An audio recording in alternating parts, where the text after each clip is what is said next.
ព្រះគម្ពីរម៉ាថាយចំពុក5ការបានឃើញវងមនុស្សទ្រូងក៏យាងឡើងទៅលើភ្នំរួចកាលបានគង់ចុះហើយនោះពួកសិស្សចូលមកឯទ្រង់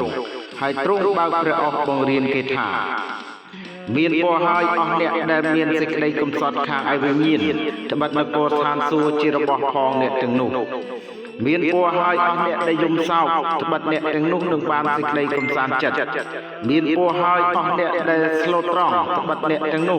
នឹងគ្រងផែនដីជាមរតកមានពរហើយអស់អ្នកដែលស្រេកឃ្លាននៅសេចក្តីសុចរិតត្បិតអ្នកទាំងនោះនឹងបានឆ្អែតមានពរហើយអស់អ្នកដែលមានចិត្តមេត្តាករុណាត្បិតអ្នកទាំងនោះនឹងបានសេចក្តីមេត្តាករុណាវិញមានពរហើយអស់អ្នកដែលមានចិត្តបរិសុទ្ធត្បិតអ្នកទាំងនោះនឹងបានឃើញព្រះ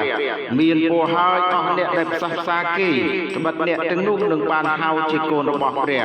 មានពរហើយអស់អ្នកដែលត្រូវគេបៀតបៀនដោយព្រោះសេចក្តីសុចរិតត្បិតនគរឋានសួគ៌ជារបស់ផងអ្នកទាំងនោះ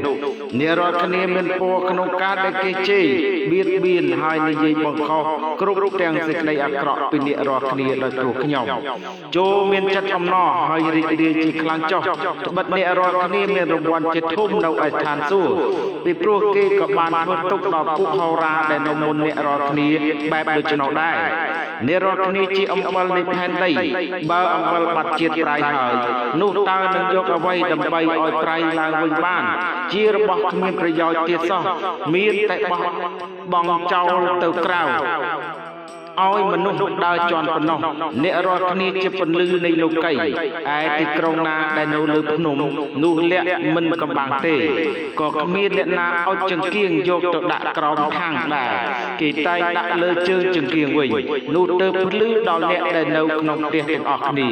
ដូច្នេះចូលឲ្យពន្លឺរបស់អ្នករាល់គ្នាបានភ្លឺនៅមុខមនុស្សលោកយ៉ាងនោះដែរដើម្បីឲ្យគេឃើញការល្អដែលអ្នករាល់គ្នាប្រព្រឹត្តរួចសរសើរដំកើងដល់ព្រះបិតានៃអ្នករាល់គ្នាដែលគង់នៅឋានសួគ៌កុំឲ្យគិតស្មានថាខ្ញុំមកដើម្បីនឹងលើកក្រឹតវិន័យឬទំនាយពួកហោរាចោលឡើយខ្ញុំមិនមែនមកនឹងលើកចោលទេគឺមកនឹងធ្វើឲ្យសម្រេចវិញត្បិតខ្ញុំប្រាប់អ្នករាល់គ្នាជាប្រកាសថានឹងគ្មានបាំងឈើមួយឬក្បៀសមួយនៅក្នុងក្រឹតវិន័យត្រូវបាត់ឡើយដរាបដល់កាលណាមេឃនិងផែនដីបានកន្លងបាត់ទៅគឺទាល់តែសេចក្តីទាំងអស់បានសម្រេចដោយសពគ្រប់ដូច្នេះអ្នករាល់គ្នានឹងរំលងបាត់ណាមួយសំបីយ៉ាងតូចបំផុតក្នុងបញ្ញត្តិទាំងនេះហើយបង្រៀនមនុស្សឲ្យធ្វើដូច្នោះដែរនោះនឹងត្រូវហៅជាអ្នកតូចបំផុតក្នុងនគរឋានសួគ៌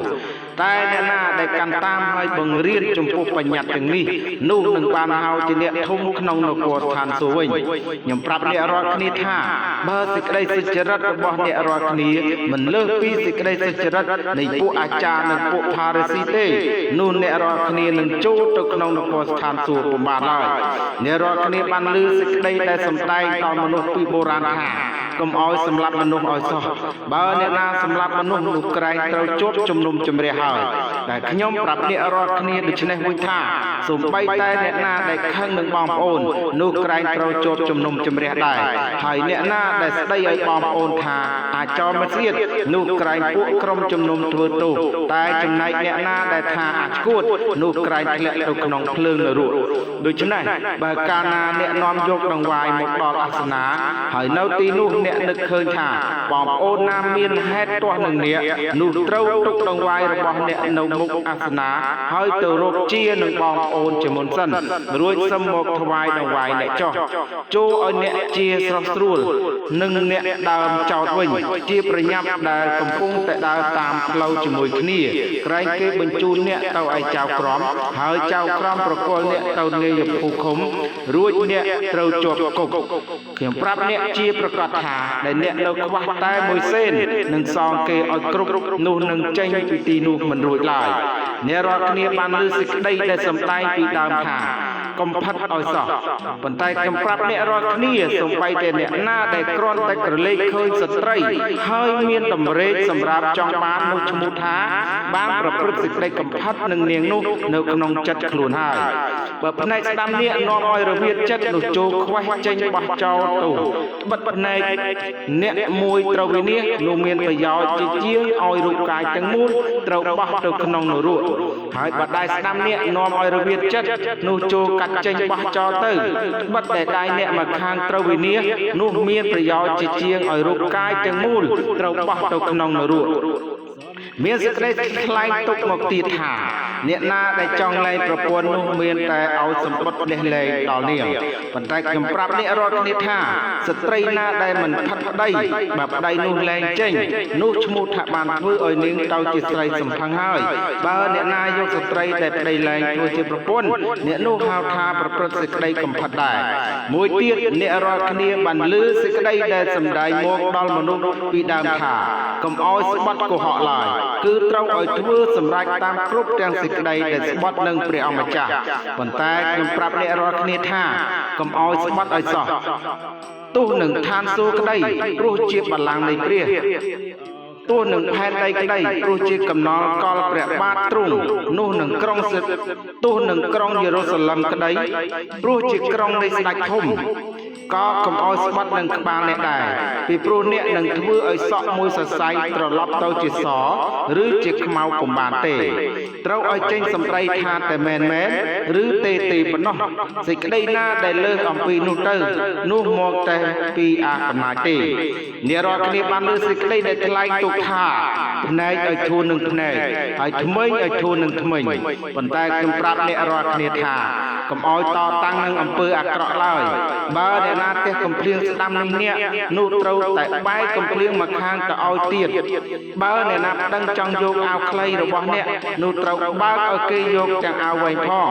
បើអ្នកណាបង្ខំឲ្យអ្នកទៅអស់មួយយោជនោះចូលទៅជាមួយនឹងគេដល់2យោជផងចូលឲ្យដល់អ្នកណាដែលសូមហើយកុំឲ្យគេចចេញពីអ្នកណាដែលចង់ខ្ចីអ្នកឡើយអ្នករាល់គ្នាបានលើសេចក្តីដែលថ្លែងទុកមកថាចូលស្រឡាញ់អ្នកជិតខាងឯងតែស្អប់ខ្មាំងសត្រូវឯងវិញប៉ុន្តែខ្ញុំប្រាប់ថាត្រូវស្រឡាញ់ពួកខ្មាំងសត្រូវត្រូវឲ្យពរដល់អ្នកណាដែលប្រតិចដាសាត្រូវប្រព្រឹត្តល្អនឹងអ្នកណាដែលស្អប់អ្នករាល់គ្នាហើយត្រូវអធិដ្ឋានឲ្យអ្នកណាដែលធ្វើទុកបៀតបៀនដល់អ្នករាល់គ្នាវិញដើម្បីឲ្យបានធ្វើជាកូនរបស់ព្រះវរបិតានៃអ្នករាល់គ្នាដែលគង់នៅឋានសួគ៌ព្រោះទ្រង់ធ្វើឲ្យថ្ងៃរបស់ទ្រង់រះឡើងបំភ្លឺទាំងមនុស្សអាក្រក់និងមនុស្សល្អហើយទ្រង់បង្អោឲ្យភ្លៀងធ្លាក់មកលើទាំងមនុស្សសុចរិតនិងមនុស្សទុច្ចរិតផងត្បិតបើអ្នករាល់គ្នាស្រឡាញ់តែអស់អ្នកណាដែលស្រឡាញ់ដល់ខ្លួននោះតើបានបំណាច់អ្វីហើយពួកអ្នកយកពន្ធតើគេមិនប្រព្រឹត្តដូច្នោះដែរទេឬអីហើយបើអ្នករាល់គ្នាគំនាប់តែបងប្អូនអ្នកប៉ុណ្ណោះនោះតើបានធ្វើអ្វីប្លែកពីគេហើយពួកសាសដតីតើមិនប្រព្រឹត្តដូចគ្នាទេឬអីដូច្នេះជួយអ្នករាល់គ្នាបានគ្រប់លក្ខដោយព្រះបិតានៃអ្នកដែលគង់នៅឋានសួគ៌ទ្រង់គ្រប់លក្ខដែរអាមែន